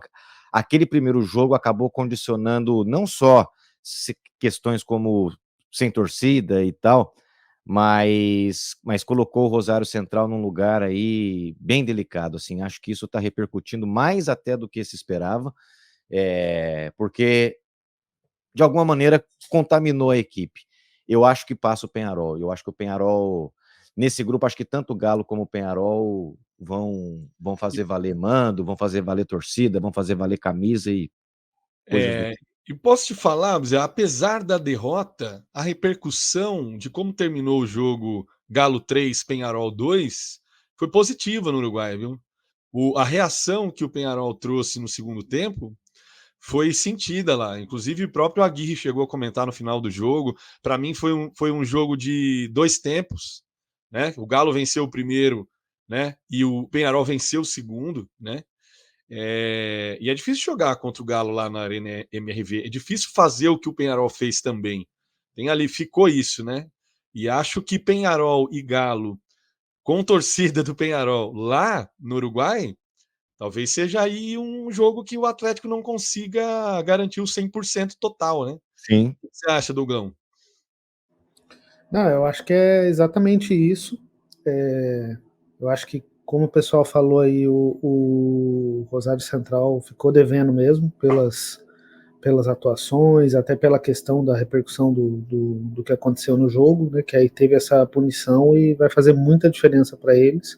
Eu acho que o Atlético Mineiro, como a gente já tinha comentado aí, vem forte, vem com força para tentar aí o 100% e fazer a melhor campanha. Nos últimos anos, se eu não me engano, quase todos aí, o Palmeiras que fez a melhor campanha. 2021 foi o Galo. Então, eu lembrava que o Galo tinha sido em algum momento, eu não lembrava exatamente qual tinha sido o ano. E aí o Galo vem com força aí para tentar. Eu acho que realmente o jogo contra o Peñarol vai ser um jogo interessante, porque teve esse embate que acabou de acontecer aí, que teve essa reação do Peñarol e tudo mais. Eu acho que a questão da torcida é importante. Eu acho que o Galo vem apresentando o melhor futebol, como a gente tinha falado, mas eu ia ressaltar exatamente o que já falaram aí, que é a questão da defesa. O time, ofensivamente, é um time que produz muito, que tem um meio-campo muito forte, que na frente produz muitas chances e tal, mas defensivamente é um time que tem mostrado ali alguns problemas e que tem apresentado chances para o adversário ali, né, dado errado ali algumas coisas que propiciam o adversário chegar ali ao gol e tudo mais. Então, eu acho que se consegue dar um pouco mais dessa atenção ali para a parte defensiva e deixar o time mais equilibrado, como o Tite gosta de falar, né? Deixar o time mais equilibrado, aí eu acho que consiga garantir o 100% ainda mais em aí. mata-mata, né? Você imagina, você pega um time com uma produção ofensiva maior, eu acho que o Atlético Mineiro pode ter problema, sabe? Pode ter problema quando pegar um time de muita produção ofensiva, assim. Um time que também disputa o ritmo da partida, né?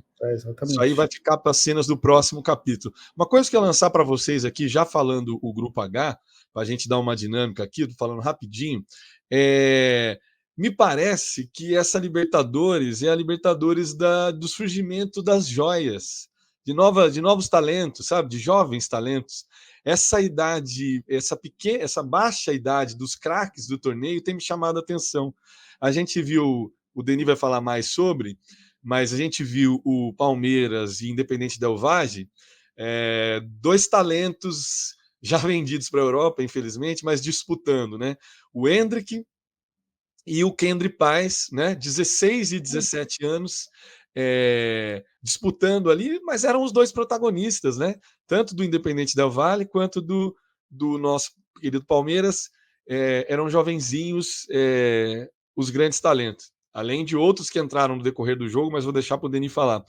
E no River Plate, que lidera aí o Grupo H, também tem sido uma Libertadores muito marcada por esses jovens talentos, né? Eu vinha falando aqui do grande protagonista desse primeiro momento do River Plate, do Echeverri, né? El Diablito, que me parece ao final do ano também vai para o Grupo City, é o que todo mundo fala, né? Ele tem carregado esse time do River Plate, também 18 anos somente, mas nesse último jogo, River Plate Libertar 1, River Plate 2, jogo difícil, né, para o River Plate lá no Paraguai, mas lição feita, surge essa nova figura, 16 anos somente, o Franco Matatsuono, o nome é difícil mesmo, que aos 35 minutos do segundo tempo ele faz, né, uma linha de passe ali em frente à zaga do Libertar, e um cruzamento rasteiro para ele tocar na saída do goleiro, e assim, foi uma outra descoberta, né? Um grande talento aí que o River traz, que já está encantando e parece que já no dia seguinte os jornais de Madrid já falavam que esse vai ser o novo contratado do River Plate. Aliás, um parênteses aqui, é um saco isso, né, cara? Os caras com 16 anos aparecendo e Real Madrid e não sei o que lá. No jogo do Palmeiras, o Estevão lá, fez um gol. Não, Barcelona já lidera a corrida para levar. A gente nem viu o cara jogar ainda. Esses dias me apareceu na minha timeline um vídeo do Mano Brown falando porque ele odeia o futebol europeu. Vocês devem ter visto. Pô, os caras colonizador, mano, não sei o que e tal, e leva os caras e tal. Pô, é rico pra caramba porque nós somos pobres. E eu fiquei com isso, cara. Falei, quer saber, cara? Eu vou ficar aqui com o futebol liberta, me dedicar a Libertadores, assistir Premier League, coisa nenhuma.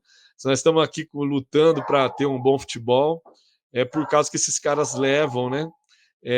Aqui a minha cachorrinha está querendo participar do programa, ficou irritada do programa, ficou irritada também. Mas é isso. O River Plate, 9 pontos, lidera o grupo H. Nacional e Libertad disputam também essa segunda vaga, porém, nós temos uma configuração aqui. O próximo jogo, o Libertad vai à Venezuela e o Nacional recebe o River Plate. E quando o Libertad e Nacional se enfrentam, na última rodada, será no Paraguai. Então, dependendo de como chegar o Nacional para a última rodada, enfrentar o Libertad lá no Paraguai pode ser o fim da linha aí para o time do Álvaro Recoba. E vou lançar uma questão para vocês. Nepotismo nunca é um negócio legal, né? Mas teve um gol nepotista no jogo entre Nacional e Deportivo Táchira. O Jeremy Recoba, filho aí do técnico Álvaro Recoba, também joga de meia, também é um moleque, apenas 18 anos, marcou o gol da vitória aí do Nacional. Gente, River Plate passou por um drama aí essa semana, pulou fora da Copa da Argentina porque pegou o Boca Juniors e se falava até de uma perda de identidade do River Plate, que não joga mais com tanta posse de bola, né? A coisa estava começando a ficar meio pesada ali para o Demichelis, quando veio essa importante vitória aí contra o Libertad. Queria que vocês também dessem a palavrinha de vocês aí, me ajudassem a analisar esse grupo. River Plate favoritaço, né? Provavelmente deve passar. Nacional e Libertad aí numa briga forte, mas esse componente dos jovens talentos aparecendo é interessante, né? Se o Bezerra quiser aí começar aí o debate. Eu vou passar a palavra para o meu nobre Deni Rubo, porque ele assistiu o jogo e tem mais propriedade do que eu para dissertar a respeito do tema. E eu vou mandar uma mensagem aqui no nosso chat privado para os senhores rapidinho, tá? Já estou de olho. Deni, já quer falar então do grupo do Palmeiras? Já que a gente está falando Depois a gente retoma qualquer coisa. Já que a gente está falando da necessidade de novos talentos para virar jogos, né? O River só conseguiu estar aí com 9 pontos porque ele tinha. Porque o Echeverri fez chover na segunda rodada e dessa vez o gol da vitória veio com o Matatsuono. Dois jovens, né? Não estão nem na maioridade ainda. O Palmeiras também apresentou a sua base nesse momento e muito em parte do Palmeiras estar liderando aí o grupo F é porque o banco saiu e a juventude que entrou ali também, essa galerinha nova, os porquinhos aí do Palmeiras fizeram bonito, não é isso? Olha, âncora, eu vou começar com protestos, porque por mais que a gente tenha escolhido fazer algo mais barroco hoje no nosso programa, que combina muito mais, né, com a Libertadores, né? Os dois maiores jogos da rodada vão ficar por último, que é, evidentemente, da Sociedade Esportiva Palmeiras, que fez uma virada épica, e o Grêmio, né, que ganhou de 1-0 contra o Estudiantes. Aliás, mando um abraço para o meu amigo querido Jonas, fanático pelo Grêmio, e ele sempre me manda mensagem: vocês têm que falar do Grêmio, vocês têm que falar do Grêmio. Bom, mas isso aí é para manter o ouvinte, Deni. Isso aí é para brigar o cara a ouvir até o final, entendeu? Eu levei uma pequena advertência aqui no prédio que eu habito, né? Porque eu gritei horrores, né, na virada, E eu gostaria de botar no meu currículo, né, essa advertência, que advertência por gritar num jogo da Libertadores, né? É um diferencial, né? E foi um jogo que o Palmeiras jogou nada, né, no primeiro tempo, e tomamos 2-0 e a gente podia tomar mais, porque o Independente do Vale, enfim, construiu jogadas, o Palmeiras não conseguia ficar com a bola, o Everton, mais uma vez, né, sempre o Everton, né, salvou umas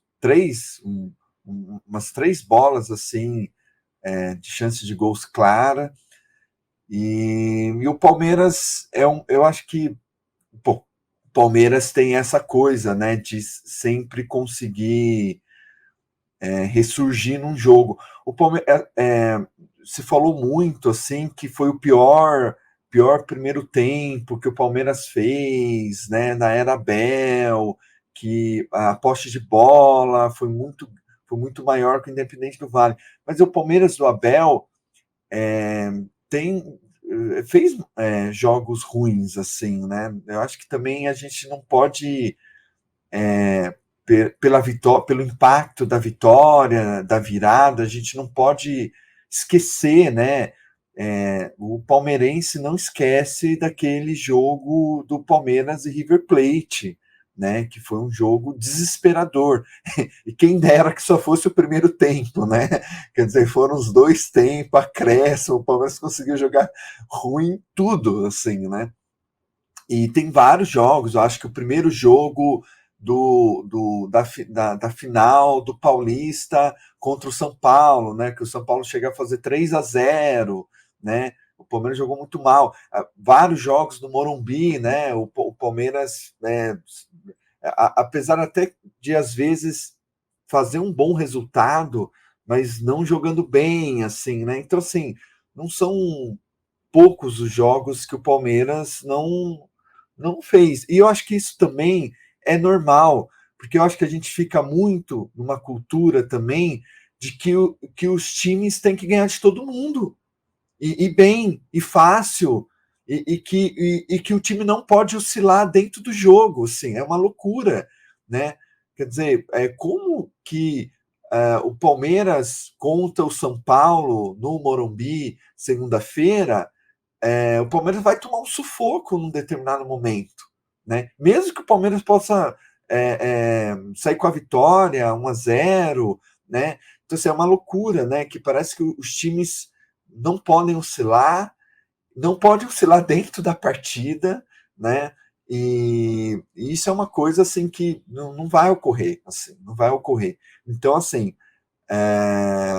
o Palmeiras de fato não jogou bem, e no retorno, não é que o Independente do o Palmeiras jogou melhor que o Independente do Vale no segundo tempo, mas o Independente do Vale também criou suas chances, né? O Everton também fez uma defesa muito importante no segundo tempo, e claro, aí o Palmeiras domina o segundo Então, tempo, Denis, o que mas eu acho que não. assim, no primeiro tempo não teve jogo. E no segundo tempo teve jogo. Não, No no primeiro primeiro tempo tempo só um teve time jogo pro jogou. Del Valle, né? Não, no primeiro tempo só um time jogou. E no segundo tempo jogaram Palmeiras e Del Valle. Exato, exatamente. E bom, e aí aconteceu o que aconteceu, né? Aquela a virada, assim, né? Na verdade, o 2-2 já estava ótimo, né? Se terminasse 2-2 ali e alguém pedisse para a gente, para o palmeirense assinar, a gente assinava, né? E aí vem o Luiz Guilherme com aquele chute, e aí entra, né? Entra essa coisa da mística, né? Do Palmeiras na Libertadores, ou talvez esse Palmeiras do Abel na Libertadores, né? Melhor dizendo, né? Que cria essa conexão que tem ali o Tele Santana, criou com São Paulo, né? Tem certos matches assim, né?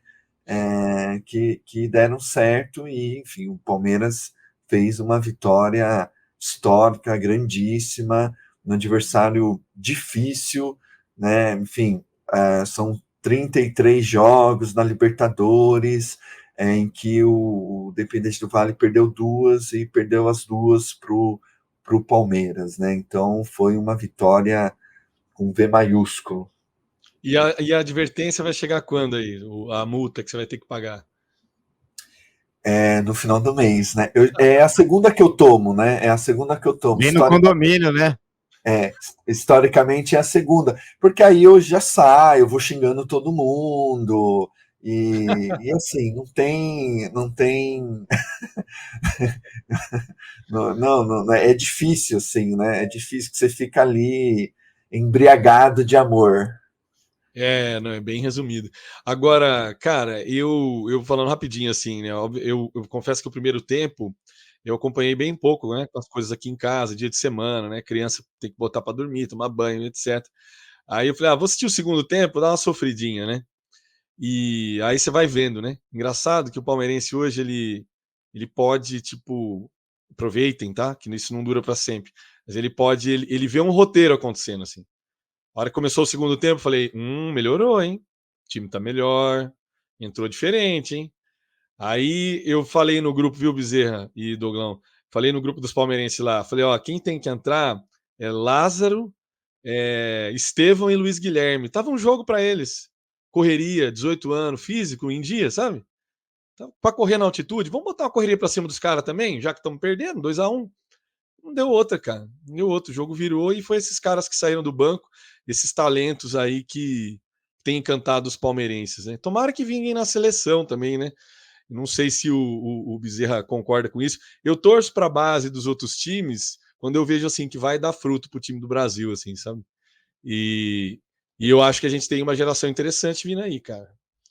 Cara, tem uma geração interessante e é muito curioso, assim, quando a gente vai pensar o Palmeiras, porque a mudança que acontece no clube, né, desde a época lá do Paulo Nobre, ela repercute também na base. O Palmeiras, até pouco tempo atrás, era popularmente conhecido como quem nunca tinha ganho a copinha, quem pouco investia, quem pouco trazia, né? O Corinthians sempre revelou bons jogadores, mas os perdia também muito rápido, né? Em negócios assim que ganhava pouco, o Santos a mesma coisa. E o São Paulo, por algum tempo, monopolizou essa coisa de ser um bom formador e um bom vendedor, né? Que vendia para grandes clubes, né? Júlio Batista, desde a época de Edmilson e companhia. Bom, o Palmeiras fez um movimento interessantíssimo e os frutos disso estão sendo colhidos agora de uma forma assim riquíssimas. Quem diria que nunca mais vem tão cedo não vem o Endrick. Não vem o Endrick, mas vem o Luiz Guilherme, mas vem o Estevão.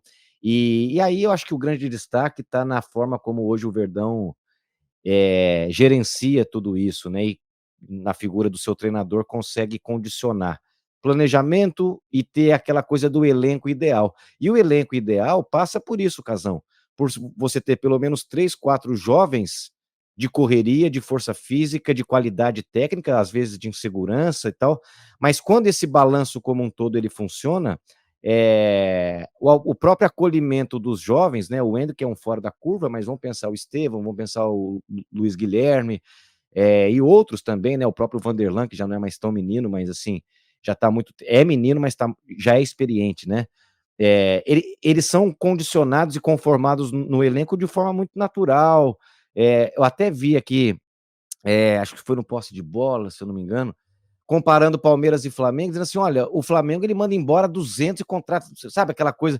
O Palmeiras reformula o elenco, você nem fica sabendo, você nem vê, manda embora um aqui, dispensa um Felipe Melo ali, faz um acordo, e tá sempre renovando, tá sempre mudando, e o Abel consegue, eu acho que temperar isso de um jeito que salta aos olhos, que é o que faz dele ser quem é nesse momento, né? E aí, Denis? E o que mais aí você, depois que terminou e tal, você foi dormir ali na hora ali ou não? Demorou umas 50 horas para dormir? Não dá para dormir. Não dá, porque a gente fica aceso, a gente quer ver a repercussão, a gente quer rever o jogo. Isso é muito legal, assim, né? Porque a gente cria ali, a gente fica em êxtase, né? Acho que É. esse é são aqueles jogos que a gente fica querendo ali rever, rever, rever, rever, né? Porque assim é mágico, assim, né? Isso consegue alegrar, assim, demais, assim. Acho que, enfim, o Palmeiras, né, foi muito criticado por conta do jogo contra o Flamengo, né? Enfim, foi um jogo muito, muito ruim, né? Acho que o Douglas vai concordar comigo, né? Mas, enfim, também de dois times que vêm de muitos jogos e de que talvez eles jogaram, os dois jogaram com freio de mão puxado, tentando pensar ali, né? Agora, é claro, né, no caso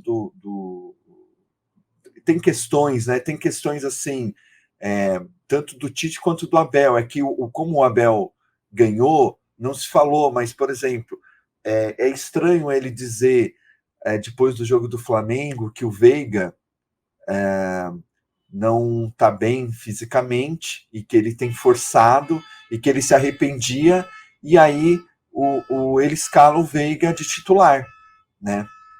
Contra o Independente do Vale. Mais uma vez o Veiga não foi bem no jogo, né? Enfim, ele está numa fase mal e isso não foi falado, mas isso poderia também ser explicado melhor. Como ganhou, aí isso passa, né? Mas se perde, isso ia virar uma questão, né? Uma pauta ali, né? De questionamento para ele, como virou ali para o Tite, né? Com as escolhas que ele fez. E seria importante dizer, porque aí a gente começa a pensar de que o Veiga, ele não é que ele está cansado fisicamente, ele está num momento ruim e o Abel meio que comprou, assim, deixa eu proteger esse jogador. E tudo bem, né? Só que isso precisa ser melhor esclarecido, né? E assim, só para, enfim, terminar aqui, bom, o Liverpool ganhou do São Lourenço, né? No finalzinho, né, Dani? No Finalzinho do jogo. Uruguai.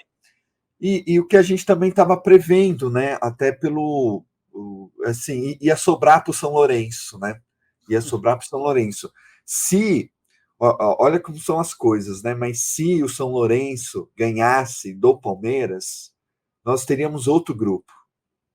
Nós teríamos outro grupo, né? E eles tiveram todas as chances do mundo. Todas as chances do mundo. Então, assim, o São Lourenço ele degringolou, e o Palmeiras, se tivesse perdido do São Lourenço, seria um outro Palmeiras também. Talvez fosse um Palmeiras mais ansioso para jogar tanto contra para virar contra o Liverpool, quanto para virar contra o Del Valle. Talvez fosse um time mais ansioso. Ou seja, talvez esses placares poderiam ser diferentes. Então, como um jogo ali, ele pode ter um impacto grande ali posteriormente, né?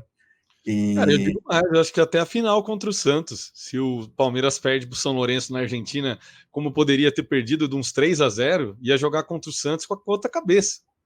Então Exatamente, virar um muito jogo. mais pressionado, tal. Por mais que assim, não, o time do Palmeiras é um time resiliente, é um time frio, né? Tudo bem, só que assim, existem momentos que o Palmeiras demonstra desconforto nos jogos. Existem, né? Não é que ele é frio o tempo inteiro. Acho que o Palmeiras tem o diferencial, é que o Palmeiras toma um gol, ou dois gols, né, no caso da semana, e ele não fica nervoso, ele não fica pilhado. Coisa que eu acho que o São Paulo acontece muito com o São Paulo, né? Agora Assim, não mais, porque agora, mas vai ser agora eu vi o meu interessante. dia. Vai ser interessante a gente ver, por exemplo, o São Paulo tomar um gol com esse técnico, né? E me parece que é uma coisa muito de personalidade dos jogadores. Então o técnico vai ter que moldar essa personalidade, né? Então é uma coisa que o Abel conseguiu fazer, né? Como reagir quando você toma gol, né? Tipo, calma, não precisa começar a fazer falta, não conseguir criar ansiedade.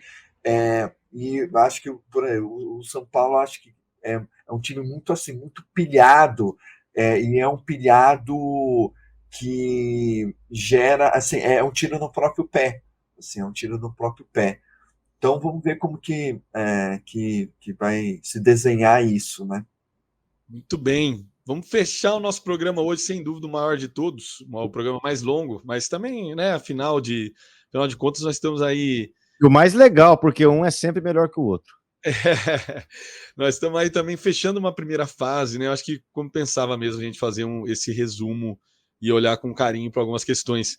Douglão, pelo que me parece, teve uma nova batalha de La Plata na semana. Ninguém acreditava no Grêmio mais, do Renato, mas é nessas horas que o imortal ressurge e vai embolar esse grupo, meu amigo.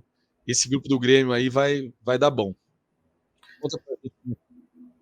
Exatamente, âncora. Foi uma nova batalha de La Plata, aí o pessoal fala. Eu acho que não chegou a tanto, né? Mas o pessoal chegou a falar nisso aí.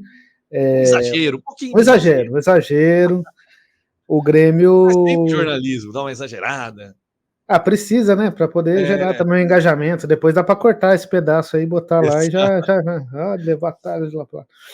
O Grêmio chegou nesse jogo sem ter marcado um gol, sem ter marcado um ponto, no último lugar do grupo, contra o time mais difícil, jogando fora de casa. A gente vai, agora é para jogar pá de cal em cima do Grêmio aí, já, né, decretar a desclassificação aí do time e tal.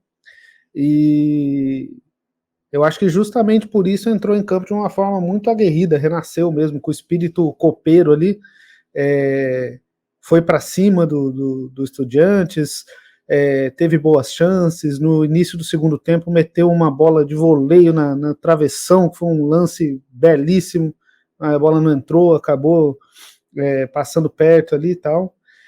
E aí ter o lance que muda o jogo ali também, apesar de toda essa pressão, os Estudiantes também tentando sair ali, então aquele jogo disputado, aquela coisa lá e cá.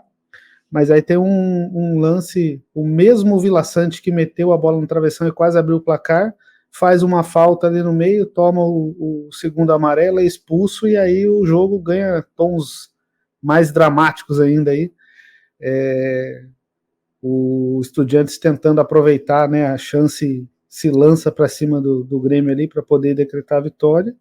E aí é até interessante você falar aí a questão do destaque dos mais jovens e tal, porque aí justamente nesse momento Portaluppi olha para o seu banco e fala, vou botar a garotada aí para resolver e tal, bota ali uma molecada da base do Grêmio ali, e aí os guri, bota os guri para jogar, exatamente.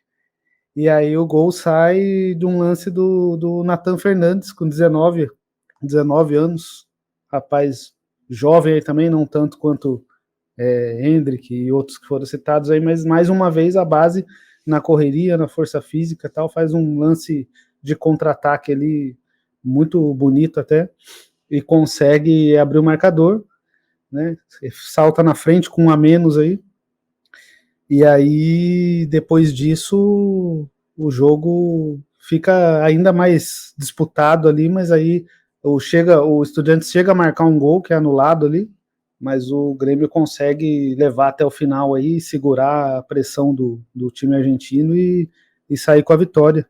Sabe o que eu vi, o Douglas, que eu não sei se você concorda, lendo aí nos sites aí, né, argentinos, de que o Independiente, né? Não, pô, Independiente que os Estudiantes caíram numa armadilha do Renato, né? Porque depois que o Vila Sante é expulso, o time do Grêmio se retrai, obviamente, e o que o técnico do Estudiantes, depois eu procuro o nome aqui, ele faz? Pô, vou para cima, vou massacrar agora. Exatamente. E foi ali que foi o detalhe. Conta para nós o que você viu disso aí.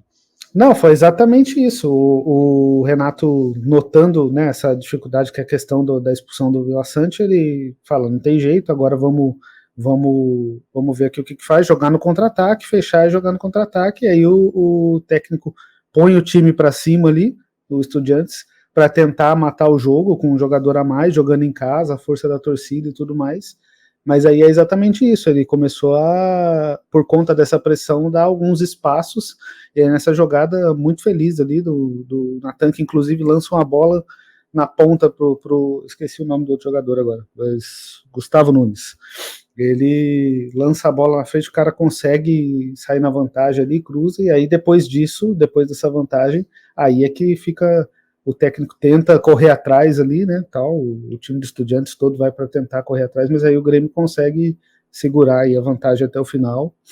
E é isso, né, a gente até estava falando aqui, muita gente falando da nova Batalha de La Plata, né, até falar para os telespectadores aí, que, né, que foi esse jogo de 83 da Libertadores, no contexto ali logo depois do fim da Guerra das Malvinas ali, né, que contra a Inglaterra, e aí naquela época foi flagrado ali aviões da Royal Force, né, pousando no aeroporto Salgado Filho, lá no Rio Grande do Sul, usando ali como plataforma, né, para chegar até as Malvinas ali. E aí quando o Grêmio vai jogar lá em La Plata, rapaz, o Grêmio chegou a abrir, antes do jogo já teve jogador do Estudiantes que levou cartão amarelo, aí depois começou o jogo, foi só butinada para todo lado, o Grêmio chega a abrir 3-1, a torcida ensandecida, querendo matar os jogadores do Grêmio. O Hugo de Leon, né, que era um zagueiro famoso na época lá do Uruguai, fala que foi a única vez que ele teve medo de morrer mesmo, não foi medo de entrar, jogar e tal. Ele falou, cara, eu não vou sair vivo daqui. E o Grêmio chegando ali a ganhar de 3-1, e os Estudiantes empatam o jogo 3-3, porque é isso, os caras acho que... 7 jogadores, né? Com 7 jogadores, exatamente isso que eu ia falar, com um monte de expulsões, estavam com 7 jogadores, empata o jogo, porque é isso, os caras, se a gente ganhar, a gente não sai vivo daqui, não volta pro Brasil, e realmente foi um jogo marcado por conta de toda essa história. Então, muito quando se fala aí, né, que foi uma nova Batalha de La Plata, a revanche, acho que é um pouco de exagero dado o contexto, mas foi uma vitória importantíssima do Grêmio, que é isso, a gente fala que o time renasceu mesmo na Libertadores, todo mundo fala isso, que foi um momento ali que agora, porque, por exemplo, o Grêmio agora, apesar de ainda estar em último, né, com 3 pontos, próximo jogo é contra o Huachipato, que é o líder do grupo, tudo bem que é um jogo fora, e o Huachipato tem aquele histórico que a gente já falou contra o Grêmio, né, um time muito difícil, que o Grêmio não conseguiu vencer ainda, né, foi eliminado na outra Libertadores, perdeu o primeiro jogo nessa Libertadores, enfim, mas o Huachipato hoje é líder com 5 pontos, se o Grêmio ganha, vai a 6. No outro jogo, que é Strongest e Estudiantes, cada um tem 4 pontos, então se ganha um dos dois, vai a 7.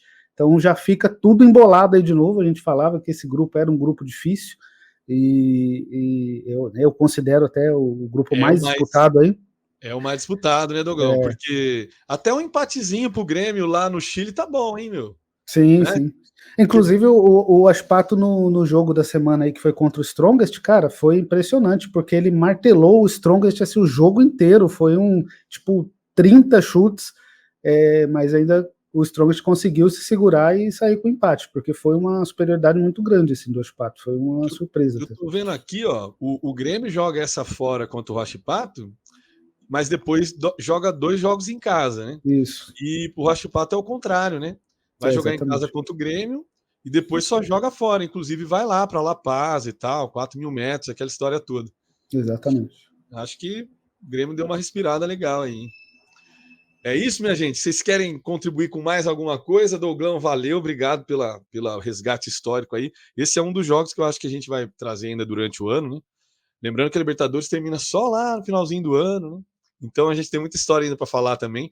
Revisitaremos a Batalha de La Plata, hein? Mas acho que o Dogão passou uma ideia bem legal. Principalmente esse contexto da guerra é importantíssimo, né? Que muita gente não sabe que o Brasil estava neutro, obviamente, na Guerra das Malvinas, mas... se reivindicava neutro, aí depois desse episódio foi uma questão grave. Dei uma boa resumida aí, né? Só o contexto geral aí. Claro que tem muito mais coisa que, se tiver depois esse resgate aí, dá para aprofundar muito mais aí. Perfeito. Vou deixar aí quem quiser fazer o último fechamento aí, ou só mandar um tchau para a galera. Então, microfone aberto aí para a gente encerrar essa 5ª edição do Futebol Liberta. Tá ganhando corpo a coisa aí. Bezerra vai começar, Bezerra daqui a pouco narra um jogo da Série D, né, Bezerra? A Série D, aliás, fazer a propaganda, daqui a pouquinho às 16 horas, no canal Tudo Sobre Paulista, Internacional de Limeira e Pouso Alegre, na primeira rodada da Série D do Brasileiro. Aproveito o pique e agradeço mais uma vez a você, meu querido Lucas Martins, o Casão da Massa. Obrigado, Douglas Dias. Prazer imenso em estar na sua companhia mais uma vez. Professor Deni Rubo, saudações, grande abraço. Segunda-feira o nosso grupinho vai estar pegando fogo. Douglas Dias será o árbitro dessa disputa. Por enquanto, 2-1 aqui. 2 palmeirenses e um São Paulino e o Douglas Dias aí de árbitro nessa disputa. Mas olha, é sempre uma alegria, um prazer e uma satisfação em estar na sua companhia, aqui dos nossos amigos do Futebol Liberta. Estaremos juntos em breve outra vez. Sempre uma alegria, saudades de todos os amigos, que em breve nós possamos estarmos todos juntos. Bom final de semana, nos vemos daqui 15 dias, certo?